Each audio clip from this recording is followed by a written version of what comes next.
নমস্কার, আপনারা দেখছেন KTV Bangla mid day prime নিয়ে আপনাদের সঙ্গে আমি নিবেদিতা। শুরুতে যে খবরের দিকে নজর রাখবো, দিল্লি বিস্ফোরণ কাণ্ডে জম্মু কাশ্মীর থেকে গ্রেফতার হলো আরও একজন ডাক্তার। এবার যেটি জানা যাচ্ছে, পুলিশি তদন্তে নেমে গ্রেফতার হয়েছেন তাজমুল মালিক। যেটি জানা যাচ্ছে, তিনি শ্রীনগরের SMHS হাসপাতালে কর্মরত ছিলেন, এমনটাই কিন্তু অভিযোগ উঠে আসছে। দিল্লি বিস্ফোরণ কাণ্ড এবং তদন্তে নেমেছে NIA। আমরা সকাল থেকেই দেখতে পাচ্ছি বিভিন্ন জায়গায় তল্লাশি অভিযান শুরু করা হয়েছে এবং পাশাপাশি একের পর এক ডাক্তারের নাম উঠে আসছে। এখনো পর্যন্ত 6 জন ডাক্তারকে গ্রেফতার করা হয়েছে। এরই মধ্যে এবার আটক করা হলো আরও একজন ডাক্তারকে, এমনই কিন্তু অভিযোগ উঠে আসছে। আটক করা হলো আরও একজন ডাক্তারকে দিল্লি বিস্ফোরণ কাণ্ডের পর। এবার আটক করা হলো তাজমুলকে, এমনটা কিন্তু অভিযোগ উঠে আসে। ডক্টর তাজমুল মালিক, তাকে গ্রেফতার করা, ক্ষমা করবেন, তাকে আটক করা হয়েছে। তিনি শ্রীনগরের SMHS হাসপাতালে কর্মরত ছিলেন, এমনটাই কিন্তু অভিযোগ উঠে আসে। দিল্লি বিস্ফোরণ কাণ্ডের পর এবার তদন্তে NIA।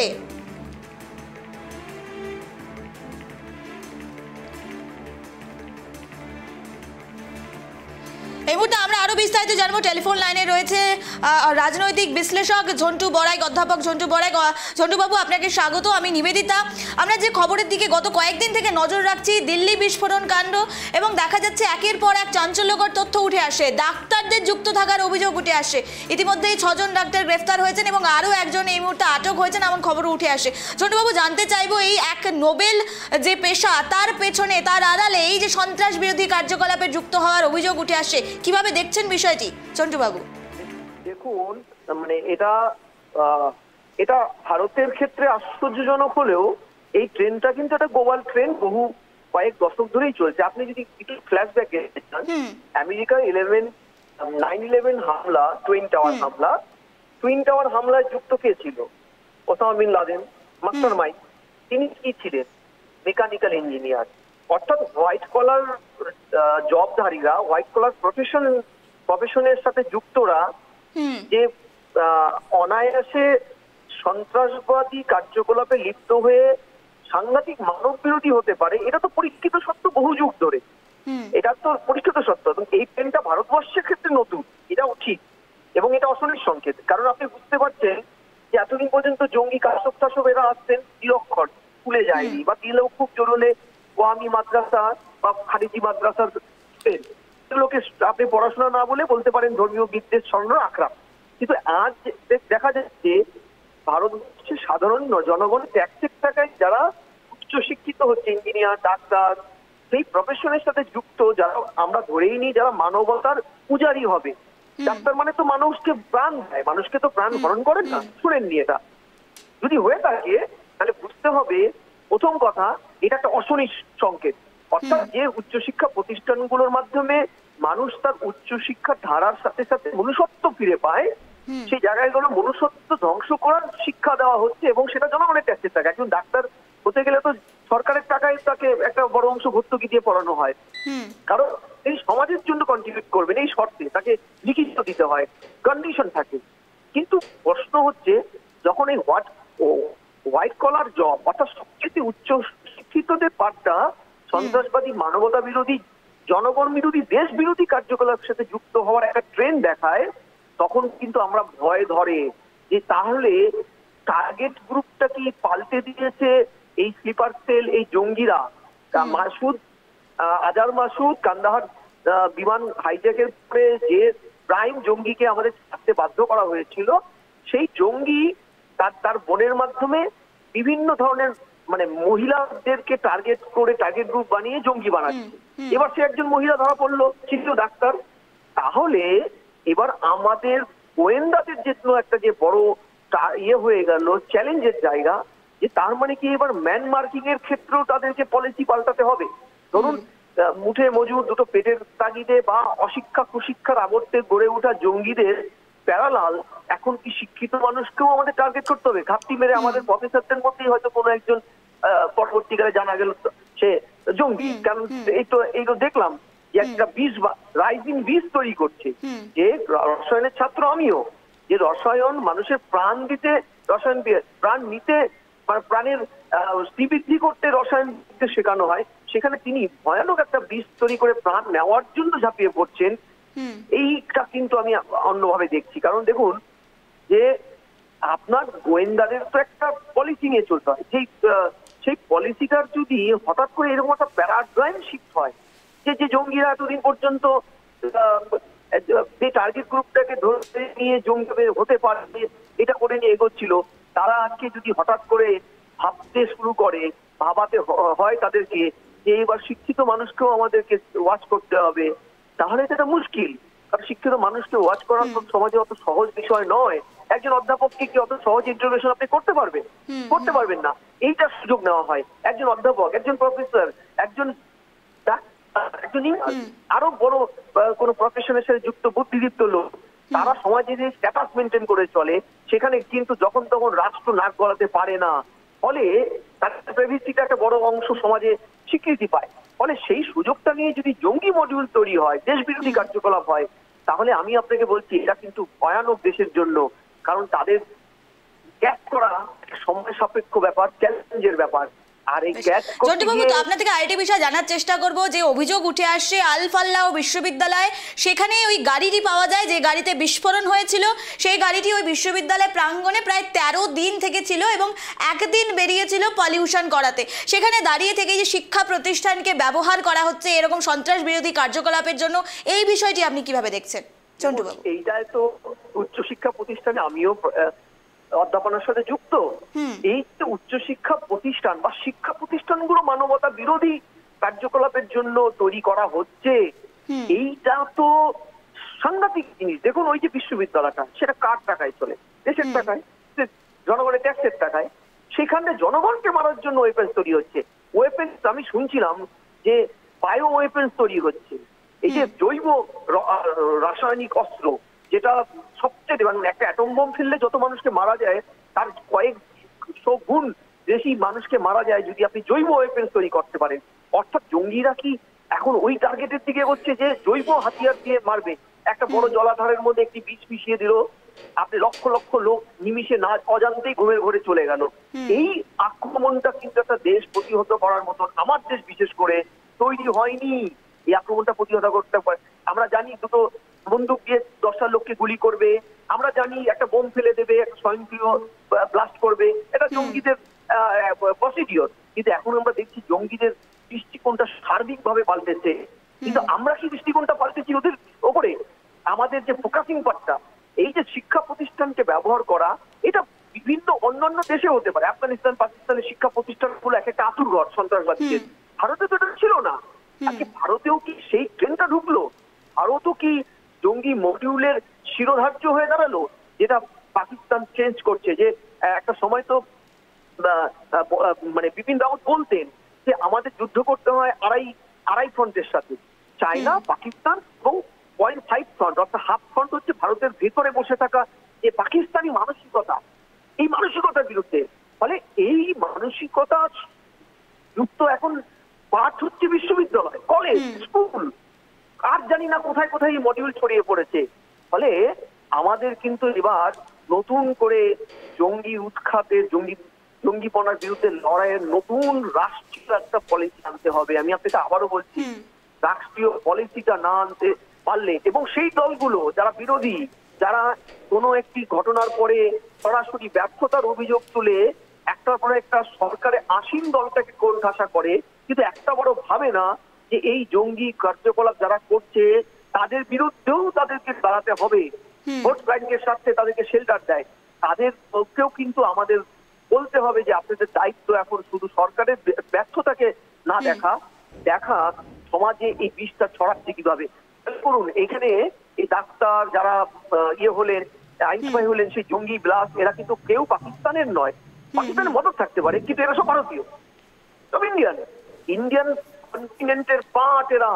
তাহলে এরা কিসের উস্কানিতে কিভাবে রাষ্ট্রকে ধুলো দিয়ে দিনের পর দিন এই মডিউল হচ্ছে, তৈরি হচ্ছে, মানব বিরোধী বোমা তৈরি করছে, আত্মঘাতী ফিদাইন হামলা করছে, এটা বোঝার দরকার। আর লাস্ট কথা আমি যেটা বলি, এই যে আপনি কওমি মাদ্রাসা বা খারিজি মাদ্রাসাগুলো, অর্থাৎ বেআইনি অনুমোদনহীন মাদ্রাসা, সেগুলো নিয়েও কিন্তু সরকার, রাজ্য, বিশেষ করে পশ্চিমবঙ্গ, এদের কিন্তু ভাবার সময় এসেছে সরকারের। এদের বিরুদ্ধে রাষ্ট্র যদি ঝন্টুবাবু আপনার থেকে আরেকটি বিষয় জানার চেষ্টা করবো। আপনি যেমনটা বললেন সন্ত্রাস বিরোধী কার্যকলাপ তারা তাদের ধরন পরিবর্তন করেছে, কারণ আমরা দেখেছি পেহেলগাঁও জঙ্গি সন্ত্রাসী হামলার সময় নির্বিচারে ভারতীয় পর্যটকদের গুলি করা হয়। সেক্ষেত্রে দাঁড়িয়ে থেকে এবার আমরা যে দিল্লির ঘটনা দেখলাম, বিস্ফোরণ ঘটানো হয় গাড়িতে এবং সেখানে ঝলসে মৃত্যু হলো মানুষের, সাধারণ মানুষের, যারা নিজের কেউ বাড়ি যেতে চেয়েছিলেন, কেউ নিত্যযাত্রীরা তারা এক জায়গা থেকে অন্য জায়গায় যাচ্ছিলেন। সেই যে ঝলসে মৃত্যু সে তো আরো ভয়ঙ্কর পেহেলগাঁওয়ের থেকেও। কি মনে করছেন যে এই যে সন্ত্রাস বিরোধী কার্যকলাপ তারা যে তাদের ধরন পরিবর্তন করছে, ভারতীয় যারা র এজেন্ট যারা রয়েছেন, আইবি বা বিভিন্ন তদন্তকারী সংস্থারা, তাদের কিভাবে ধরন পরিবর্তন করার দিকে তারা এগিয়ে যেতে পারেন, কিভাবে দেখছেন বিষয়টি ঝন্টুবাবু? দেখুন, আমি আবারও বলছি, ভারত কিন্তু চারিদিক দিয়ে ঘিরে আছে। এই মুহূর্তে ভারতের পার্শ্ববর্তী প্রত্যেকটা রাষ্ট্র কম বেশি সন্ত্রাসবাদীদের আখড়া, বিশেষ করে আমাদের ইস্ট ফ্রন্টে বাংলাদেশ এখন তাদের political agenda, political motivation and political status পাওয়া গেছে। তারা ভারত বিরোধী, তাদের মুখ্য এজেন্ডা ভারত বিরোধী। এবং পাকিস্তান যেটা জন্মলগ্ন থেকে ভারত বিরোধী, তাদের মধ্যে যে একটা গোপন আঘাত এবং তাদের শ্যাডো স্টেট চায়না, মদত দেওয়ার চায়না, এই যে ঘিরে থাকা স্টেটগুলো ফলে ভারতের কিন্তু এই মুহূর্তে মোজাদ বা অন্য ধরনের যে গোয়েন্দা সংস্থাগুলো যারা আন্তর্জাতিক মঞ্চে খুব সিআইএ যারা খুব সফল এই জঙ্গিপনা গুলোকে অ্যাডভান্স লোকেট করার, তাদের মতন প্রফেশনাল পেশাদারিত্ব হতে হবে এবং হতে হবে রাজ্যগুলোর মধ্যে কোঅর্ডিনেশন। দেখুন, এত বড় জঙ্গি হামলার পরে ভারতবর্ষে তো একটি সরকার, একটি দলই সব রাজ্য চালায় না। আমাদের বিভিন্ন রাজ্যে বিভিন্ন দল থাকে, সপক্ষ দল, বিপক্ষ দল, তাদের মধ্যে ওয়েল কোঅর্ডিনেশন থাকা। আপনি খেয়াল করতে পারবেন যে পশ্চিমবঙ্গে কলকাতার যে এনআইএ সদর দপ্তর, সেটা কিন্তু অনেক দূরে। আপনি যদি কলকাতাতে এরকম একটা হামলা হতো না, শুধু এয়ারপোর্টের ওই রাস্তা দিয়ে সুদূর হরিণঘাটা ওই সাইড থেকে এনআইএ সদর দপ্তর থেকে কলকাতা অব্দি আমাদের কমান্ডাররা পৌঁছে, ধরুন সল্টলেকে এরকম একটা হামলা হলো, রাজধানী পৌঁছতে অন্তত 5 থেকে 6 ঘন্টা লেগে যেত। অর্থাৎ পরিকাঠামোর দিকটা রাজ্যগুলো, রাজ্য সরকারগুলো রাজনীতির বাইরে দিয়ে পরিকাঠামো উন্নয়নে জোর দিতে হবে, না হলে কিন্তু নিস্তার নেই। আজকে এরা শুধু দিল্লির বুকে হামলা করেনি, দিল্লি তো আনফরচুনেট ব্লাস্ট হয়ে গেছে ওটা। না হলে এবং এই আরডিএক্স গুলো যদি অ্যাডভান্স না লোকেট করা যেত, আপনি ভাবুন যে পরিমাণ অ্যামোনিয়াম নাইট্রেট এবং আরডিএক্স পাওয়া গেছে, সেটা দিয়ে ভারতবর্ষের মতন দেশের কয়েকটা প্রভিন্স কয়েকবার বিস্ফোরণ করে উড়িয়ে দেওয়া যেত, কত লক্ষাধিক লোক মরতে পারত। ভারতবর্ষের সরকারের তাদের এই গোয়েন্দা এনআইএ বা অন্যান্য সংস্থাগুলো এমনকি রাজ্যের মধ্যে ওয়েল করা। আমরা খাগড়াগড়ে দেখেছিলাম সরকারের নাকের ডোগায় দিনের পর দিন সেখানে জঙ্গি মডিউল, বিদেশি জঙ্গি মডিউল তৈরি হচ্ছে, মাদ্রাসা চালাচ্ছে, সরকার জানতে পারেনি। যখন বিস্ফোরণটা হলো, স্টেট গভর্নমেন্টকে স্টেটমেন্ট দিতে হয়েছিল, ওটা টিভি ব্লাস্ট করেছে। ভাবুন কত ইরেসপন্সিবল ভিউ। এগুলো কিন্তু এই জঙ্গিদেরকে উৎসাহিত করে। ফলে আমাদের রাষ্ট্র ব্যবস্থায় বিরোধী সপক্ষ এই জঙ্গিবাদের বিরুদ্ধে অন্তত একটা মঞ্চে একটা সুরে কথা বলা জরুরি। এবং আবারও বলছি, আন্তর্জাতিক ক্ষেত্রে যে জঙ্গি ইসরায়েল হামলাগুলো এতদিন দেখেছি, জৈব অ্যাটাক থেকে শুরু করে, এটা কিন্তু হামাসের কায়দায় অ্যাটাক, এই অ্যাটাকটা ভারতেও শুরু হয়ে গেছে। ধন্যবাদ ঝন্টুবাবু আমাদের সময় দেওয়ার জন্য। যে গুরুত্বপূর্ণ খবরের দিকে আমরা নজর রাখছি, দিল্লি বিস্ফোরণ কাণ্ডে একাধিক ডাক্তারের অভিযুক্ত, তাদের যুক্ত হওয়ার কিন্তু খবর উঠে আসছে। এরই মাঝে 6 জন ডাক্তার রীতিমতো গ্রেফতার হয়েছেন এবং আরও একজন ডাক্তারকে আটক করা হলো, এমনটাই কিন্তু খবর উঠে আসছে। দিল্লি বিস্ফোরণের পর তদন্তে এনআইএ এবং এরপরেই আরও এক ডাক্তারকে আটক করা হলো, এমনই ঘটনা কিন্তু উঠে আসছে। 6 জন ইতিমধ্যেই গ্রেফতার হয়েছেন এবং আরও একজনকে আটক করা হয়েছে। এই মুহূর্তে সবচেয়ে বড় খবরের দিকে নজর রাখছি।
আমরা যে খবরের দিকে নজর রাখছি, দিল্লি বিস্ফোরণের পর একের পর এক চিকিৎসকের নাম উঠে আসছে।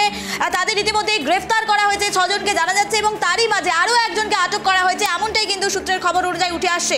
আমরা আরও বিস্তারিত জানবো। এই মুহূর্তে আমাদের সঙ্গে টেলিফোন লাইনে রয়েছেন বিমান বাহিনীর প্রাক্তন কর্তা রঞ্জন মুখার্জি। রঞ্জন বাবু, আপনাকে স্বাগত কেটিভি বাংলায়। আমি নিবেদিতা। আমরা যে খবরের দিকে নজর রাখছি, এই দিল্লি বিস্ফোরণের পর একাধিক ডাক্তারের নাম উঠে আসছে, হাসপাতালের নাম উঠে আসছে এবং বিশ্ববিদ্যালয়ের নাম উঠে আসছে। এই যে নোবেল একটি পেশা, তার পেছনে যে এই সন্ত্রাস বিরোধী কার্যকলাপের যে অভিযোগ উঠে আসছে, এই বিষয়টি কিভাবে দেখছেন রঞ্জন বাবু? নোবেল প্রফেশন তো বটেই ডাক্তারি, কিন্তু লোক তো ডাক্তার তো কোনো এক লোকই হয়, এবং তাদের যদি মাথা খারাপ থাকে এবং তাদের যদি ছোটবেলা থেকে ভুল বোঝানো হয়ে থাকে, এবং সেটাই আমরা দেখি যে র্যাডিক্যালিজমের পেছনে কিন্তু হাত একদম ছোট বয়স থেকে এদের মাথার মধ্যে প্লান্ট করা হয়। তো এবং সেইটাতে ওরা আসল যে জিনিসটা, যেটা বলা হয়েছে ওদের বইতেও, সেটাও ওরা না জেনে একটা অন্য দিকে চলে যায়, একটা র্যাডিক্যালাইজেশনের দিকে চলে যায় এবং একটা এক্সট্রিমিস্ট লাইন নিয়ে নেয়, এবং সেটা দুঃখের ব্যাপার। এবং এই নোবেল প্রফেশনে যুক্ত থেকে এরকম করে বলে আরো দুঃখের ব্যাপার। রঞ্জনবাবু, আপনার থেকে আরেকটি বিষয় জানার চেষ্টা করব। পেহেলগাঁও সন্ত্রাসী হামলা আমরা দেখেছি এপ্রিল মাসে হয়েছে, সাধারণ মানুষ এই ঘটনা এখনো ভুলতে পারেনি। এরই মাঝে রাজধানীর বুকে, যেখানে নিরাপত্তা আটোসাটো থাকে, সেই রাজধানীর বুকে এমন একটি ঘটনা সাধারণ মানুষকে আরো তো বেশি তাদেরকে আরো বেশি চিন্তার মাঝে ফেলে দিচ্ছে। কিভাবে দেখছেন বিষয়টি?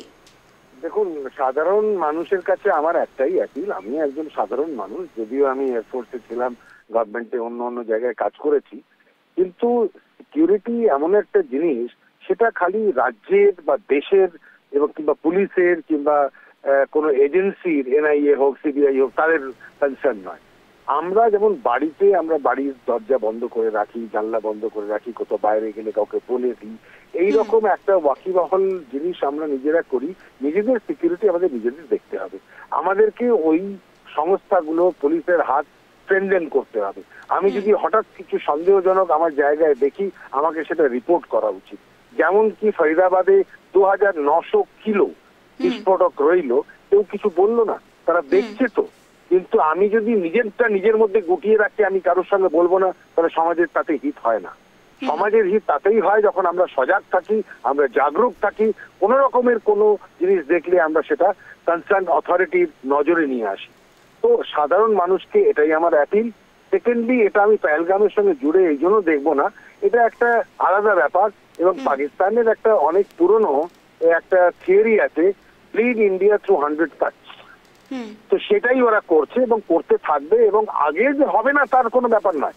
আমি এখানে কোনো ইন্টেলিজেন্স ফেলিয়ারের কথা বলবো না, কেননা এই ছোট ছোট জিনিস অনেক সময় আমাদের ইন্টেলিজেন্স এজেন্সিরা জানলেও কি করতে পারে। আমরা জানলাম 3 দিন আগে ওইখানে ফরিদাবাদ থেকে এত বিস্ফোরক করলো, তারপরও এখানে যেভাবে করলো এটা, এবং সেটা এখনো একটা থিওরি, এখন সেটা আমাদের কোনো কনক্লুশনে আসা উচিত নয় যে এই ডাক্তার যে কিন্তু তারপরে ওখান থেকে চলে যাওয়ার চেষ্টা করছিল, সেখানে কোনো ম্যাল ফাংশন হয় এবং সেই ব্লাস্টটা ঘটে। তো এটা একটা ফ্রিক অ্যাক্সিডেন্ট, যাতে ও সে নিজেও একটা নিজের জানও সে মানে হারিয়ে দেয়। তো এটা একটা এরকম হতে থাকবে, আগে যে হবে না তা নয়, কিন্তু আমাদের সজাগ থাকতে হবে, জাগরুক থাকতে হবে, এজেন্সিদেরও আরো একটু বেশি শক্তভাবে কাজ করতে হবে। রঞ্জনবাবু, আমরা পেহেলগাঁও হত্যাকাণ্ডের পর আমরা দেখতে পেরেছিলাম অপারেশন সিঁদুর। এবার এই দিল্লি বিস্ফোরণের পর কি জবাব হতে পারে, কি মনে করছেন রঞ্জনবাবু? দেখুন, যদি আমরা দেখি, সেটা ভালোভাবে প্রধানমন্ত্রী, হোম মিনিস্টার এবং সবাই বলে দিয়েছেন, এবং আমাদেরও দৃঢ় বিশ্বাস, যদি এর কানেকশন পাকিস্তানের সঙ্গে বেরোয়, সিঁদুর এখনো চলছে, আমরা ওদের ছাড়বো না। এবং এটাও বলা হয়েছে, লাস্ট লোক অব্দি হান্ট করে মারা হবে, খুঁজে খুঁজে যেখানেই লুকিয়ে থাক, আকাশে কিংবা পাতালে, আমরা খুঁজে বার করে তাদের মারবো। বেশ, ধন্যবাদ রঞ্জনবাবু আমাদের সময় দেওয়ার জন্য। যে খবরের দিকে আমরা নজর রাখছি, দিল্লি বিস্ফোরণ কাণ্ডে জম্মু কাশ্মীর থেকে আটক করা হলো আরও একজন ডাক্তারকে। পুলিশ সূত্রে তদন্তে নেমে ডক্টর তাজমুল মালিককে আটক করেছে পুলিশ। যেটি জানা গেছে তিনি শ্রীনগরের একটি হাসপাতালে কর্মরত ছিলেন। অর্থাৎ ফের একবার চাঞ্চল্যকর তথ্য কিন্তু উঠে আসছে, যেখানে একের পর এক ডাক্তারের অভিযুক্ত হওয়ার কিন্তু সম্ভাবনা উঠে আসছে। এবং আমরা দেখেছিলাম গত সোমবার দুপুরে হরিয়ানার একটি বেসরকারি হাসপাতাল থেকে উদ্ধার হয়েছিল বিপুল পরিমাণ আরডিএক্স, এবং তারপরেই কিন্তু সেই সন্ধ্যায় দিল্লির বুকে বিস্ফোরণ ঘটে। এবং এখানেই কিন্তু প্রশ্ন উঠছে নিরাপত্তা নিয়ে, অর্থাৎ দিল্লি থেকে যে বিস্ফোরণ হলো সেই বিস্ফোরণ হরিয়ানার সঙ্গে কতটা যুক্ত রয়েছে, কি যোগ রয়েছে, পুরো বিষয় কিন্তু তদন্ত ইতিমধ্যেই শুরু হয়েছে।